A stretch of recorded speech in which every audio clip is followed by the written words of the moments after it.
Voilà, entre-temps j'ai changé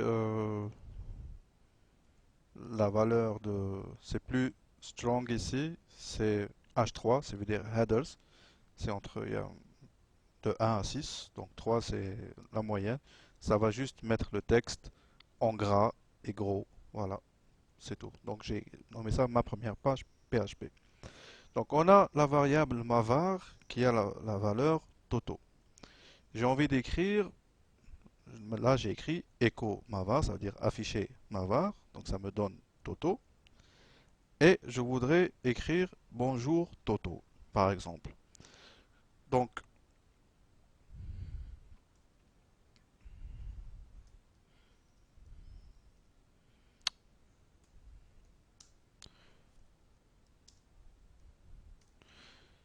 donc quand je veux écrire par exemple du texte, je veux écrire bonjour par exemple à l'écran à l'aide de PHP. Je pourrais très bien écrire bonjour juste ici, mais si je veux l'écrire en utilisant PHP, ça va être entre les guillemets. Donc, si je recharge la page, je vais trouver bonjour. Voilà, tout simple. Donc, je pourrais écrire n'importe quoi ici. Je m'appelle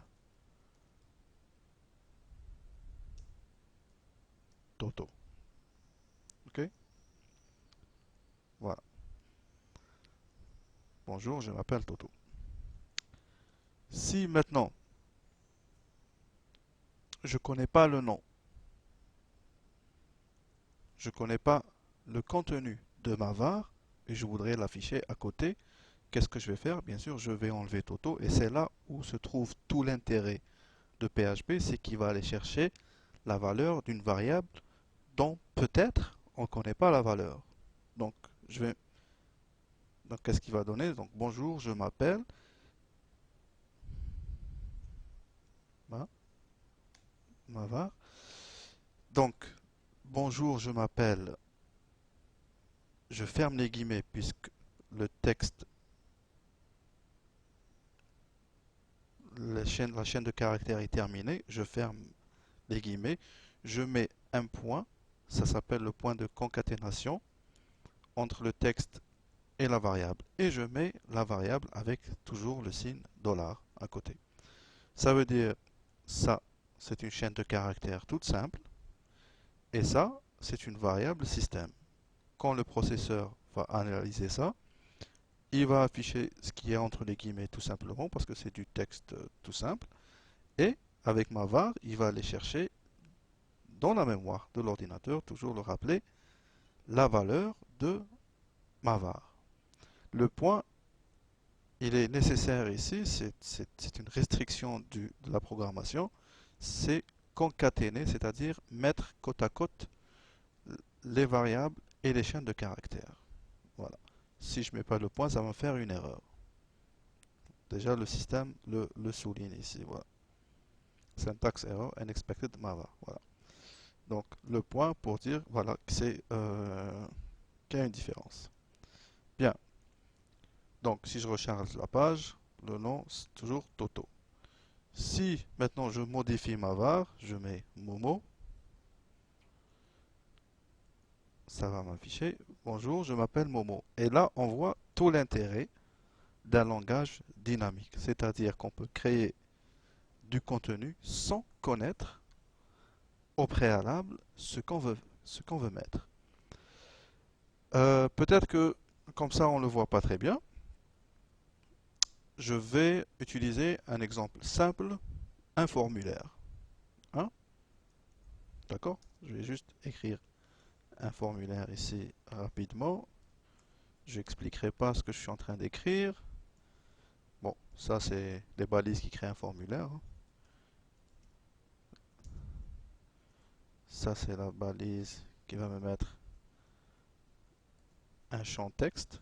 Input, type text, name.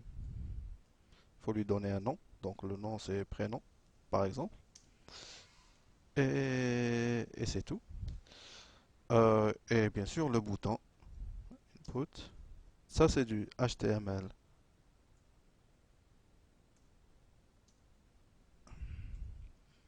Input type submit. Ça veut dire soumettre. et value, puisque c'est un bouton, on va bien sûr décider ce qui va être écrit dans le bouton. Et ça va appeler envoyer tout simplement. Voilà. Donc ça c'est juste un formulaire vite fait qui va afficher dans la page juste un champ. Ça veut dire que le formulaire démarre, le formulaire s'arrête. C'est du HTML tout simple. Ça c'est pour créer un champ texte. Et ça c'est pour créer le bouton soumettre. Type submit. Type submit. Ok, je recharge la page pour voir. Et voilà, on a le formulaire. Je vais créer des BR ici. BR, ça veut dire break, ça veut dire créer des séparations, juste pour séparer voilà, juste pour voir un peu plus clair. Donc, je pourrais dire par exemple ici,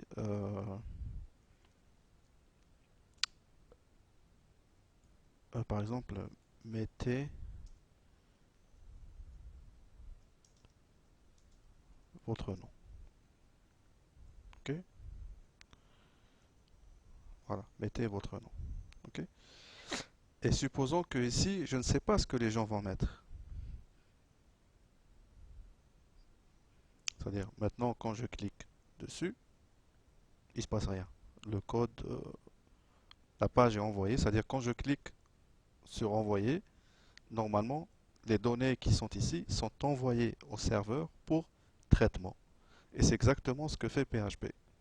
Il va recevoir ces données qui sont ici et les traite selon ce qu'on veut faire. Donc moi, ce que je veux ici, c'est très très simple. Je veux juste afficher le nom. Donc je vais enlever ma var ici. Je vais l'afficher.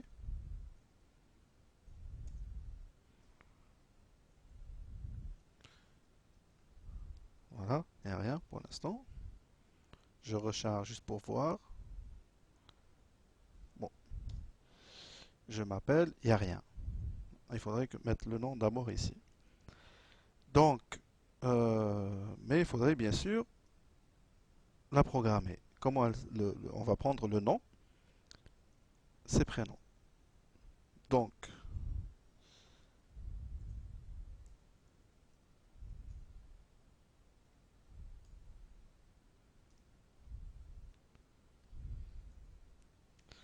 alors ça veut dire quoi? Ça veut dire S post, ce dollar et post et prénom, ça veut dire la valeur de l'élément qui porte le nom prénom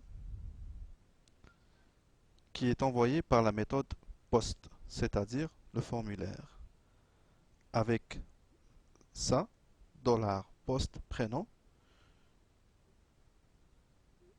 je récupère la valeur de ce champ de formulaire texte et je l'affiche ici, à côté de je m'appelle. Ok? Donc, si je fais recharge, il n'y a rien, il ne se passe rien parce que j'ai rien mis. Mais si je mets Momo ici et je tape sur envoyer, il ne se passe rien non plus. Pourquoi?